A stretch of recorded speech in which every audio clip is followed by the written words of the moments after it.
신앙생활을 하는 데에는 우리 신앙생활을 받쳐주는 두 기둥이 있습니다. 하나는 구원이고 하나는 성화입니다. 우리가 예수를 믿고 구원을 받았으면 구원받은 사람답게 살아야 된다는 말씀입니다. 오늘 읽은 성경 말씀에 보니까 구원받은 성도들이 어떻게 살아야 되는지에 대해서 말씀을 하고 있습니다. 그 가운데 오늘 본문 5절부터 7절까지의 말씀을 보게 되면 여기에 우리 신앙생활에 꼭 필요한 8가지 덕목에 대해서 말씀을 하고 있는 것을 볼 수가 있습니다. 마태복음 5장에 보면 예수님이 팔복에 대해서 말씀을 하셨는데 오늘 읽은 본문 말씀에 보면 베드로 사도가 팔덕에 대해서 말씀을 하셨습니다. 그것은 첫째가 믿음이고 둘째가 덕이고 셋째가 지식이고 넷째가 절제고 다섯째가 인내고 여섯째가 경건이며 일곱째가 형제 우애고 여덟째가 사랑이라고 말씀했습니다. 여러분, 신앙생활하는 성도들, 다시 말하면 구원받은 우리 성도들은 그 삶을 통해서 구원받은 사람처럼 살아야 된다는 말씀입니다. 그러면 구원받은 사람들이 이 세상에서 어떻게 사는 것이 올바르게 사는 것인가?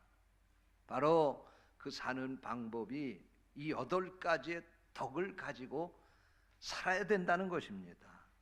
그래서 저는 오늘 이 시간과 다음 주일까지 2시간 동안 신앙생활에 꼭 필요한 덕목들, 이런 제목을 가지고 말씀을 전하려고 합니다. 이 말씀을 듣고 이 말씀이 하나님의 음성으로 여러분에게 들려지는 시간이 되시기를 주님의 이름으로 축원합니다. 우리 감리교회 창시자인 존 웨슬리 목사님은 내게는 매일매일이 구원의 날이다, 그런 말씀을 했습니다. 이 말씀의 뜻은 매일매일 거룩하게 살기 위해서 힘썼다, 그런 말씀입니다. 여러분이 예수 믿고 구원받은 것을 확신하십니까? 그렇다고 하면 그 구원의 증거가 여러분의 삶을 통해서 나타나야 됩니다. 바라기는 오늘 이 말씀이 여러분 삶 속에 살아서 역사하는 말씀이 되기를 축원합니다. 그러면 신앙생활에 필요한 8가지 덕목이 있다고 했는데 첫째는 뭐냐? 따라서 하세요. 믿음이 첫째 덕목입니다. 베드로 사도는 오늘 본문 5절에서 믿음의 덕을 더하라, 그렇게 말씀을 하고 있습니다. 믿음은 신앙생활의 뿌리고 기초입니다. 그러므로 믿음은 신앙생활의 첫 번째 덕목입니다. 그런데 이 믿음을 여러분이 어디서 얻었습니까? 어느 광산에 가서 금을 캐듯이 캐온 것입니까? 아니면 학교에 가서 공부해서 얻어온 것입니까? 아니면 로또 복권에 당첨되듯이 어쩌다가 행운이 좋아서 여러분들에게 주어진 것입니까? 성경 말씀 에베소서 2장 8절 말씀에 보니까 이 믿음은 전적으로 하나님의 선물이라고 말씀하고 있습니다. 너희는 그 은혜에 대하여 믿음으로 말미암아 구원을 받았으니 이것은, 따라서 하세요, 너희에게서 난 것이 아니요 하나님의 선물이라. 그렇습니다. 누구의 선물이라고요? 하나님의 선물이라. 여러분, 하나님이 여러분에게 믿음 주셨음을 믿습니까? 하나님이 여러분에게 믿음을 선물로 주신 것을 확신하십니까? 그렇다고 하면 여러분, 하나님이 우주 만물 천지를 창조하시고 인간을 창조하신 창조주라고 하는 것을 여러분이 믿습니까? 여러분, 하나님께서 인간을 창조하시고 인간의 생사화복을 주장하시는 것을 믿습니까? 여러분, 그 하나님께서 우리 인간이 죄짓고 타락하게 되자 우리를 죄에서 구속하시려고 하나밖에 없는 아들을 이 땅에 내어주신 것을 믿습니까? 여러분, 그 예수님이 십자가에 달려 돌아가시면서 물 한 방울 피 한 방울 남김없이 쏟아 부어주시며 우리 죄를 사하시고 우리에게 영생의 축복을 주신 것을 믿습니까? 여러분, 어떻게 그것을 믿는 믿음을 가지셨습니까? 여러분이 보신 겁니까? 여러분이 확인하셨습니까? 아니에요. 하나님이 나에게 선물로 주셨어요. 할렐루야. 하나님이 나에게 선물로 주셨어요.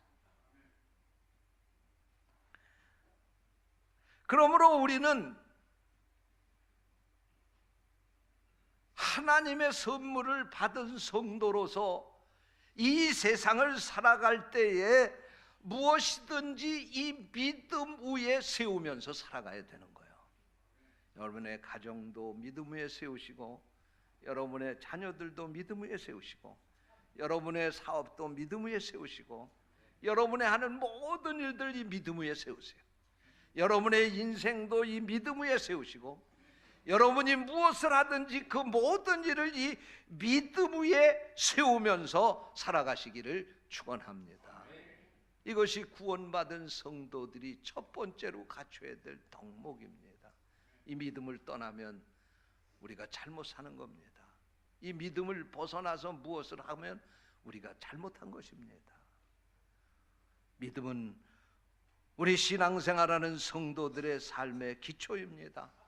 그러므로 여러분이 믿음 위에 여러분의 인생의 집을 지시고 여러분의 삶을 이 믿음 위에서 행할 수 있게 되시기를 주님의 이름으로 축원합니다. 둘째로 우리에게 두 번째 덕목이 있습니다. 따라서 하세요. 덕입니다. 덕. 여기 5절 말씀에 보니까 믿음의 덕을 더해야 된다고 말씀했습니다. 그런데 여기 덕을이라고 하는 이 말씀은 헬라어로 아레텐이라고 그렇게 기록했는데, 이 말의 뜻은 도덕적인 탁월성 또는 도덕적인 능력, 그런 뜻입니다. 다시 말씀을 드리면 믿음 안에서 사는 성도들은 도덕적으로도 세상 사람들보다 달라야 된다는 거예요. 도덕성의 기준이 세상 사람보다 높아야 된다는 거예요. 탁월해야 된다는 말씀입니다. 여러분, 세상 사람들은 바르게 살아야 벌받지 않는다, 그렇게 생각을 합니다.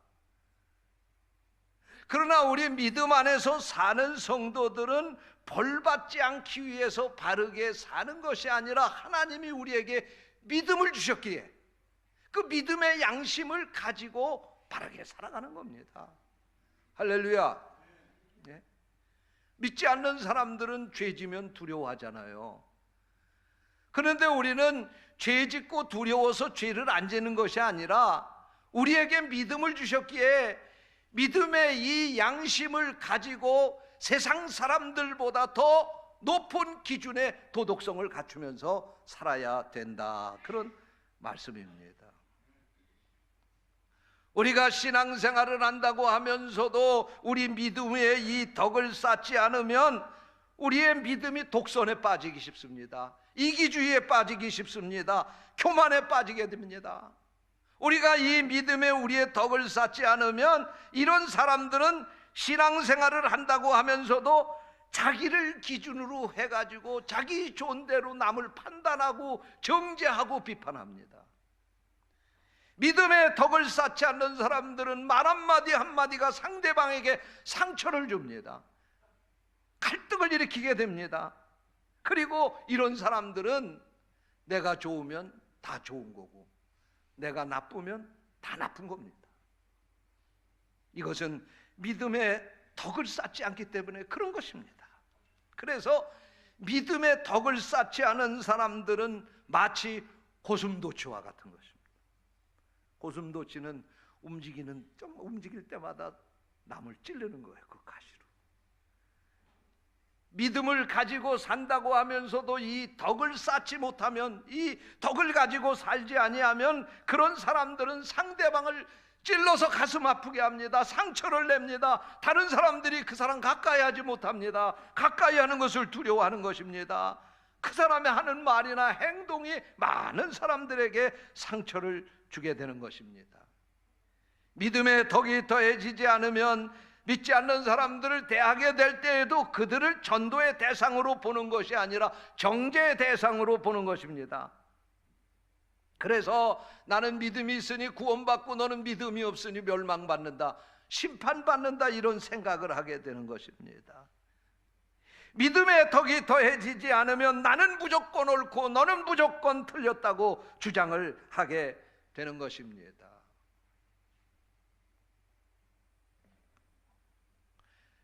또한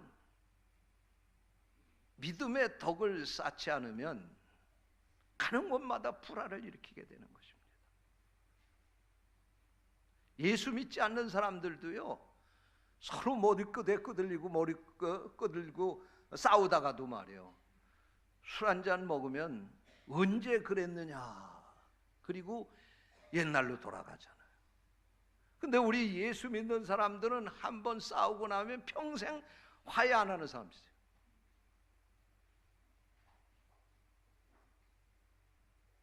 왜 그렇습니까? 술 한잔 안 먹었기 때문에 우리 믿는 사람들은 화해 못 하는 겁니까? 그렇지 않습니다. 이런 사람은 믿음의 덕을 더하려고 하는 노력이 부족하기 때문에 그런 것입니다. 사랑하는 성도 여러분, 우리가 믿음 안에서 살 때 우리의 성품에 이 덕이 더해져야 합니다. 그래야 하나님의 성품을 닮아가는 것입니다. 그런 사람들이 있어야 그런 사람들을 바라보면서 많은 사람들이 도전받고 은혜받게 되는 것입니다. 여러분의 삶에 이 덕의 덕목이 갖춰질 수 있게 되시기를 주님의 이름으로 축원합니다. 세 번째 덕목은 따라서 하세요. 지식이라고 오늘 5절에 말씀하고 있습니다. 덕에 지식을 더하라고 말씀하고 있습니다. 그러면 여러분, 이 지식은 어디서 얻는 겁니까? 학교에 가서 공부 많이 하고 책을 읽고 학식이 높은 사람이 이 지식을 얻는 것입니까? 물론 세상적인 지식은 그렇습니다. 그러나 여기서 말하는 지식은 잠언 2장 6절 말씀에 보니까 여호와는 지혜를 주시며 지식을 그 입에서 내신다고 말씀했습니다. 다시 말씀을 드리면 지식의 근원은 하나님이라는 말씀입니다. 진정한 지식은 학교에 가서 공부해서 얻는 것이 아니라 하나님을 통해서, 하나님의 말씀을 통해서 우리가 얻게 된다는 말씀입니다. 사랑하는 성도 여러분, 하나님은 여러분을 하나님의 형상으로 지었습니다. 그러므로 하나님이 원하시는 것은 여러분이 하나님을 더 많이 알고 닮아가기를 원하십니다. 여러분이 하나님을 아는 지식이 더욱더 늘어날 수 있게 되시기를 축원합니다. 우리가 이 지식을 가지고는 있지만 거기에 우리의 덕을 더하지 못하기 때문에 우리가 남에게 상처를 주고, 또 우리가 이 지식을 가지고 있지만 우리가 이 지식을 잘못 사용하기 때문에 많은 사람들에게 근심을 끼쳐주게 되고 많은 사람들을 시험에 들게 만드는 것입니다. 한번 보세요. 어느 교회에서 아프리카에 의료 선교사를 파송을 했습니다. 그 선교지에 가보니까 이 선교사님이 병든 사람들을 고쳐주고 치료하면서 그 사역을 감당을 하시는데 그 아프리카에서는 붕대 하나도 구하기가 어려운 거예요. 그래서 그 선교지에 갔다 오신 분들이 여선교회 회원들 가운데 있었어요. 여선교회가 봄이 많이 지나고 여름이 가까우니까 우리가 바자회를 합시다. 그래가지고 여선교회가 저 동대문 시장에 가서 혼이불 할 옷감을 끊어다가 혼이불을 재봉틀질을 잘하는 사람들이 재단을 해가지고 혼이불을 만들었습니다. 그래서 혼이불을 바자회에서 팔았습니다. 팔고 났는데도 혼이불이 남은 거예요. 그래서 여선교회 회원들이 모여가지고 생각을 하기를 이 남은 혼이불을 어떻게 할까? 그리고 생각을 하다가 한 사람이 제안을 했어요. 여보시오, 내가 지난번에 아프리카 우리 아무개 선교사님이 가는 선교지에 가서 사역하시는 선교지에 가보니까 그 선교사님 병원에는 사람들이 다치고 오면 묶어줄 붕대가 그렇게 없습니다. 이거 깨끗한 천인이 이거 잘라가지고 붕대를 만들어서 그 선교지에다 보냅시다 그랬어요. 그러니까 여선교회 회원들이 그거 참 좋은 생각이라고 그래가지고 여선교회 회원들이 하루 종일 모여가지고 그걸 다 5cm짜리 붕대, 폭이 8cm짜리 붕대, 또 넓은 거 10cm짜리 붕대, 그렇게 다 재단을 해가지고 잘라서 붕대를 만들어가지고 다 포장을 해서 아프리카 선교지로 보냈어요. 한 달쯤 지났는데 선교사님에게, 여선교회 총회장님에게 편지가 왔어요. 회장님 고맙습니다. 그렇지 않아도 우리가 이 아프리카의 날씨가 요즘 점점 추워지기 때문에 가난해서 혼이불을 덮고 자꾸 사는 사람들이 쉽지 않아 가지고 우리를 선교하러 보낸 한국에서 혼이불을 좀 보내줬으면 좋겠다, 그렇게 생각하고 기도를 했는데 하나님이 우리 기도를 응답하시고 이 혼이불을 만들 수 있는 붕대를 보내주셔서 이걸 이어가지고 혼이불을 만들어야 되겠다, 그래서 생각하고 한 달 동안 교인들이 모여가지고 열심으로 바느질을 해서 혼이불을 여러 채를 만들어서 교인들에게 나눠줬다는 거예요. 누가 잘못한 겁니까? 누가 잘못한 거예요? 잘못한 사람 아무도 없어요. 여선교회 회원들도 잘한 거예요. 그렇죠? 잘한 거예요. 이 이야기를 통해서, 이게 우스운 얘기일지 모르지만 이 얘기를 통해서 지식이라고 하는 거, 사람이 가지고 있는 지식이라고 하는 게 얼마나 얄팍한 건지 우리가 깨달을 수 있어요. 우리는 내가 가진 지식이 다라고 생각을 해요. 내가 가지고 있는 지식이 진리라고 생각을 하기 쉬워요. 그게 착각이죠. 교만이죠. 인간의 지식이라고 하는 것은 한계가 있는 것입니다. 그러므로 우리가 이 인간의 지식을 가지고 행동하려다가는 어리석은 짓을 하게 되는 것입니다. 우리는 하나님의 지식을 배워야 합니다. 하나님은 우리의 영혼 구원뿐만 아니라 우리가 무지로부터 구원받기를 원하십니다. 그러려면 어떻게 해야 됩니까? 하나님의 말씀을 가까이 하시기 바랍니다.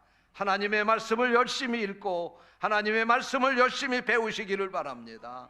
하나님의 말씀대로 순종하며 사시기를 바랍니다.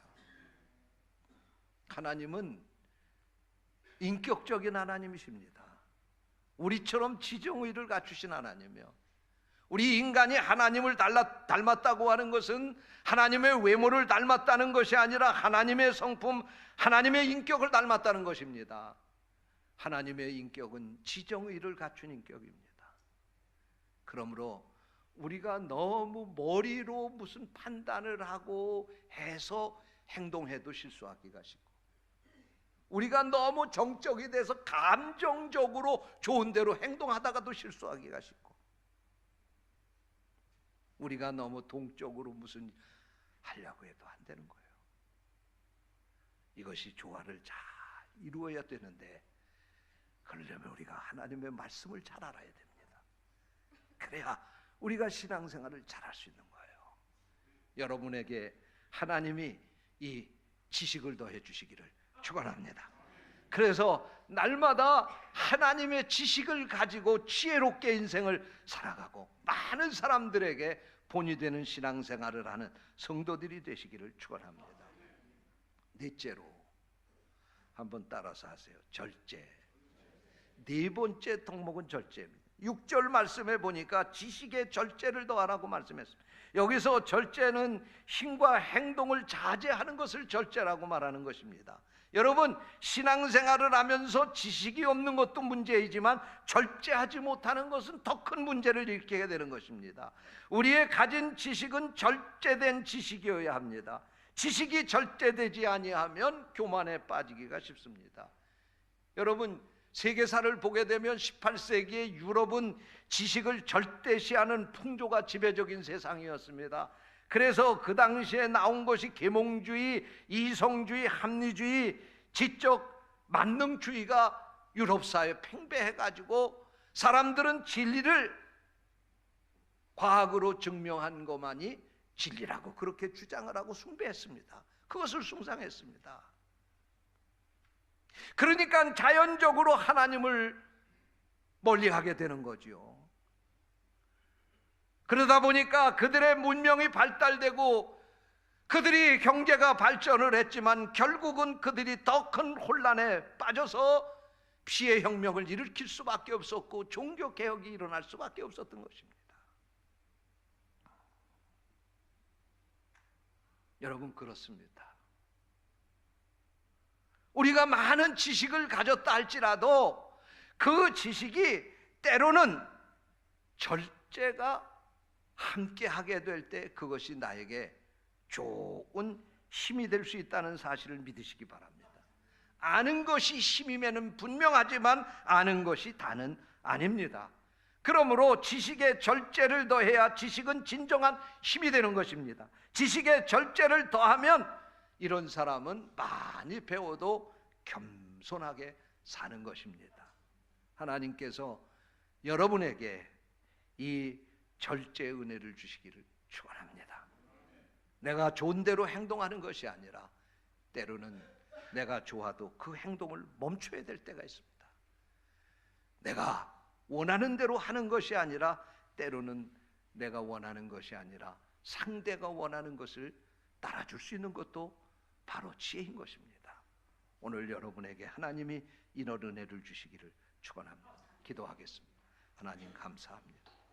오늘 우리에게 귀한 말씀을 주시고 말씀을 통해서 하나님의 부르심을 받고 택함을 받은 성도들이 어떻게 신의 성품에 참여하고 어떻게 그 믿음의 생활을 하며 살아야 될지를 오늘 말씀을 통해서 깨우쳐 주시니 감사합니다.